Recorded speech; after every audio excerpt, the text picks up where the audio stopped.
que a economia solidária tem que tomar para si e quais são os limites da economia solidária?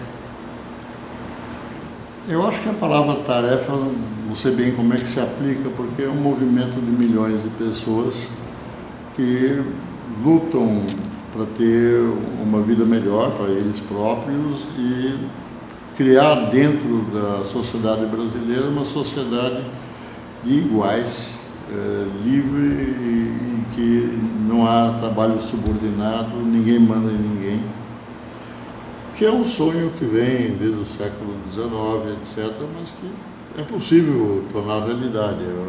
A experiência concreta brasileira e de outros países mostram isso. Talvez a grande tarefa da economia solidária nesse momento no Brasil, nessa quadra histórica, seja sair da pobreza. Uma parte importante da economia solidária é de gente muito pobre, alguns passando fome. Estou pensando nas comunidades indígenas, que se aproximam bastante da economia solidária, mas têm uma vida muito precária.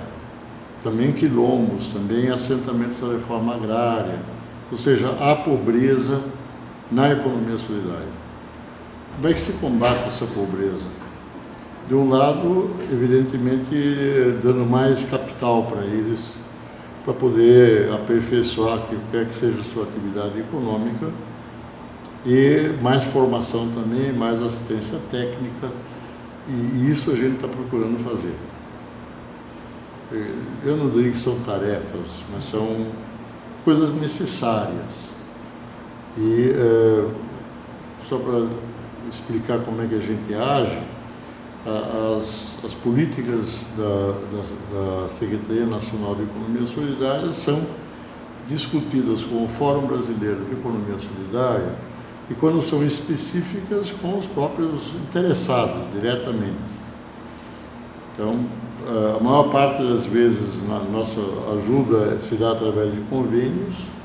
Então, existe um contrato, por assim dizer. O convênio implica em deveres e direitos mútuos entre o governo brasileiro e as comunidades. E atualmente, neste governo da Dilma, nós temos muito mais recursos, porque nós estamos no programa Brasil Sem Miséria.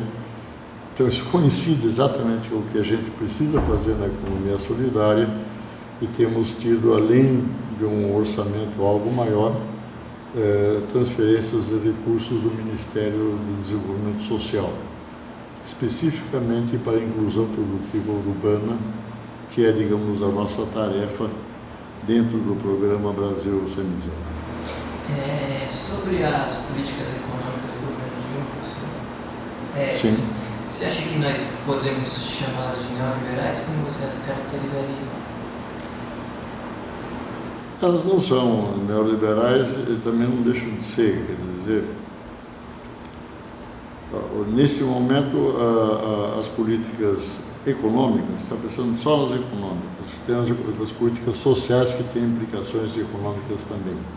Mas pensando estritamente na política financeira, política tributária, essas políticas que são basicamente comandadas pelo Ministério da Fazenda e pelo Banco Central, essas políticas, digamos, procuram ao máximo defender o país de uma crise internacional que está cada vez mais grave na Europa e repercute indiretamente também aqui na América Latina, mas está muito pior na Europa do que aqui. Inclusive que o Brasil, desde 2008, fica em pleno emprego, o que é extremamente importante. O desemprego nunca foi tão pequeno no Brasil do que esses últimos anos, e a política do governo pretende manter isso dessa forma.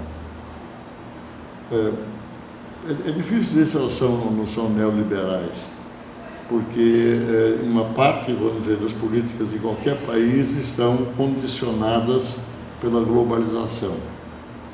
Então, nem sempre são exatamente aquilo que o governo quer fazer. Vou dar um exemplo que talvez seja o mais importante. Há setores da economia brasileira que estão sendo prejudicadas pela enorme quantidade de produtos importados que vêm, principalmente da China, mas também de outros países em que o custo do trabalho é muito menor do que no Brasil.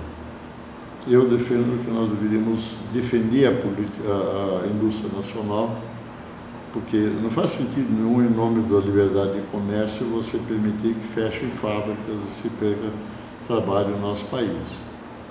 Mas isso, evidentemente, é um ponto em discussão.